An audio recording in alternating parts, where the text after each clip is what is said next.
Hello folks, welcome back to Full Bore Silver. It is Tuesday, December 16th. After last week's nominal high of 64.65 per ounce on silver, we were expecting a dramatic, exciting week. Well, so far, silver has been a little bit less than thrilling. We've been shopping around price-wise. We've slipped into whatever you want to call it, consolidation, retracement. I call it chop. It's actually what we want to see as long-term investors.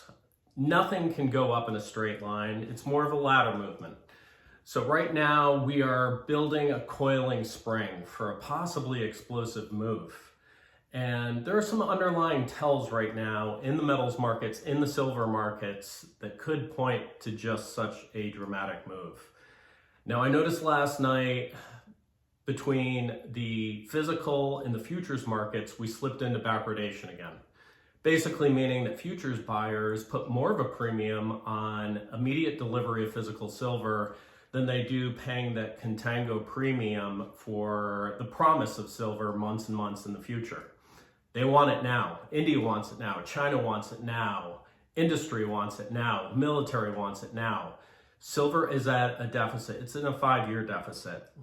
Now, since October 9th, 68 million ounces have been removed from vaults, from depositories. There is a shortage. And like we said before, there are two markets, the Western paper market and the Eastern physical market. The paper markets, they seem to be getting run over. Shanghai Gold Exchange and futures exchanges increase their margin rates for the speculators, for those buyers that need leverage to buy. You know, they thought that it could possibly slow down this movement. What it did is kind of sideline those speculative buyers that need leverage to buy.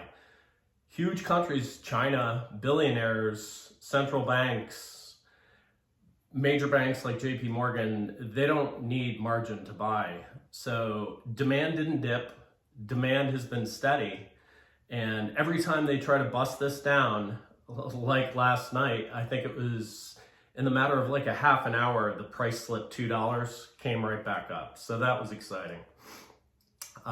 Just looking at a little bit of the technical analysis, again, we're chopping here, but on the hourly, we're forming a bull flag. We've got several levels that we need to bust through. I'd like to see us get through 63.84. After that, 64.16. And then, of course, if we get through that high of 64.65, it's off to the races again. Now gold, again, a strong bull flag on the 4-hour. And from the looks of it, we are forming either a cup and handle on the 4-hour chart or a W pattern, both being super bullish. Of course, you know about the central bank accumulation of gold, all the BRICS countries, the creation of the unit, the BRICS currency that's tied to gold. So a lot of converging factors there. Now, a couple days ago, I spoke about platinum, and I'm interested also in platinum and palladium. Not the physical so much, more in my investment accounts. But I said if platinum broke through 1780, it was off to the races. And boy, was that prescient, because we got through 1780 and let's see, we have highs here of 1858. We just blew out the 2011 high on platinum. The chart looks incredible on the hourly. We're in a falling bull wedge. So when this thing regains support, possibly right here at 1836, gets back up over 1859, let's go. It's off to the races again. Palladium also forming a monster cup and handle. It's now 1605. Above 1621, we could see 1800. Because what we're doing, that cup and handle, we're measuring the depth of the cup and then the top of the rim of the cup. And so adding those two, you're going to get that 1800 target. You know, it might not happen tomorrow, but it's an interesting precious metal to look at. And I will say that platinum is probably the best performer as of late. Today it's up 3.25% almost. And what you see when platinum outperforms gold, generally the S&P and the QQQ go down. Now, the S&P and Q are chopping, weak, low volume. This is right after rate cuts and more quantitative easing. Usually those are stimuli for the general market. Something is off here. You've got record accumulation of precious metals, and buyers are spooked. They're spooked out of crypto. They're spooked out of the high-flying tech names. They're even spooked out of Mag 7 and some of the standard names. So we've got an interesting situation here developing. Now, you may have noticed my intro video, AI video. It was the full bore silver combine harvesting US dollars and turning those US dollars into silver. It is AI. You know my stance on AI. I think eventually, it could lead to the wipeout of the human race. But before our extinction event, we might as well use it to create some cool silver videos. But it's kind of an analogy for what you should be doing. You should be harvesting that fiat, working, starting a cash flow business, investing, harvesting those continually debasing US dollars and putting it into hard assets.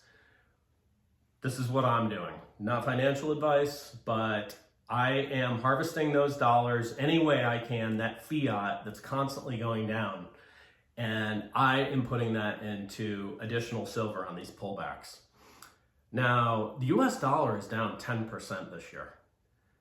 Inflation, they lie about it. The government lies about it. The Fed numbers are ridiculous. They use totally fudged metrics. Don't believe it. Inflation is probably 10%. If you go buy anything you need, what is not inflated right now? Let's see, buggy whips, square tires, chlamydia, there's no inflation on those items, but anything you actually need in life and want, there's inflation. Silver is up 120% this year. So you're trading your fiat, which is going down, for silver, which is going up. It is a no-brainer. So I wanted to go over that a little bit. The other interesting thing, and Sheckman they were talking about this on the Miles Franklin last night. These AI digital influence campaigns that they're using now with precious metals. It's wild. I ran across one of these, and it's this well-spoken Asian guy, and the name of the channel was War and Mystery Chronicles. I'm like, what the hell? Where did this name come from? And a lot of the information was really interesting, but then I started to hear information that was like 4 years old mixed in with the new information, and then these wild speculations about JP Morgan filing with the SEC for a silver ETF and how this is going to completely change the world and all this. Do not watch these AI precious metal or investment podcasts. It's nonsense. What they do is intersperse nonsense along with viable information. And it's like the digital influence campaigns that we saw back during the summer where, they said everybody was selling their precious metals to buy Bitcoin, Ethereum, Pepe coin, Trump coin, God only knows what else. Trump coin down 99% this year? How about Melania coin? I don't know. But do not listen to these AI podcasts. Be very diligent about where you're getting your information from. A couple recommendations, stuff I like to follow on precious metals. Love Market Sniper, Francis Hunt. The guy's hilarious. Of course, Sheckman, Miles Franklin. Capital Cosm, he has a wide variety of guests. I don't agree with all of them, but, as we talked about a couple days ago, good to get those differing viewpoints.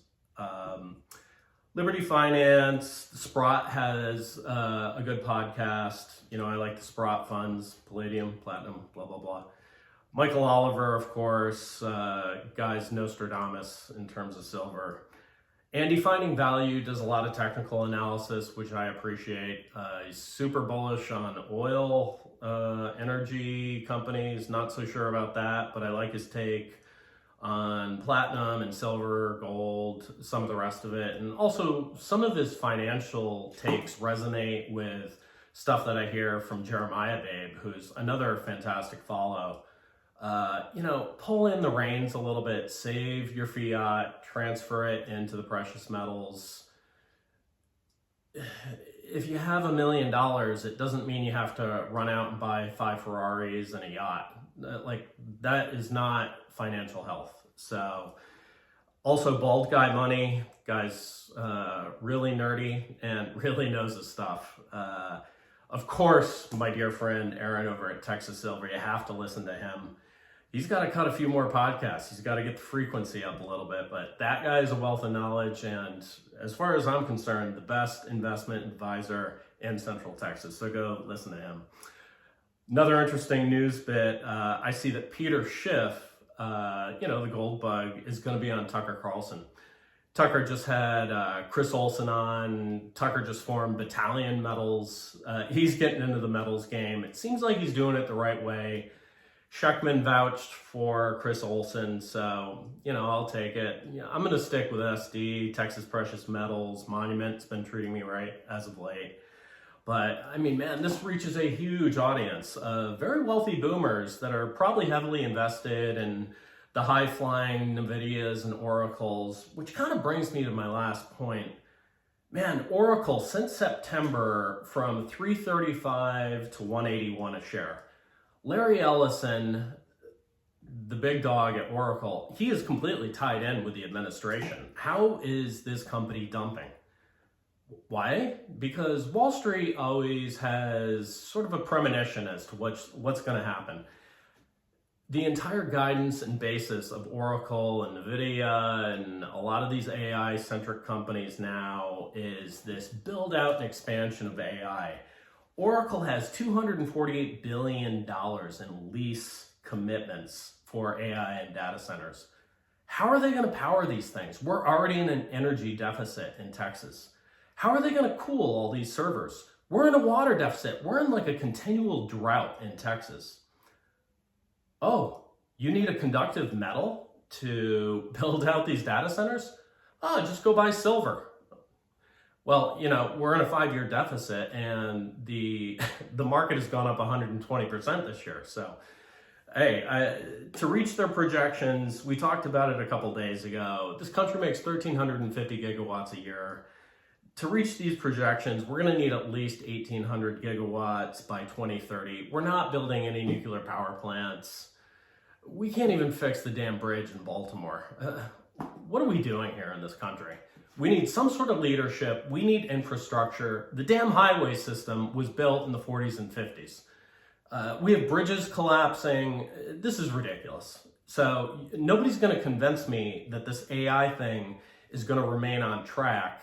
And the problem is when investors catch up to this and realize this is going to be major cracks and fissures in the S&P and the NASDAQ.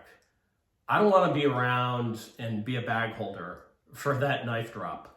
I'm going to invest in physical silver. I suggest you do the same. So we'll see what the rest of the week brings. Thank you so much for tuning in. Please like, subscribe, share. Full Bore Silver. Happy investing.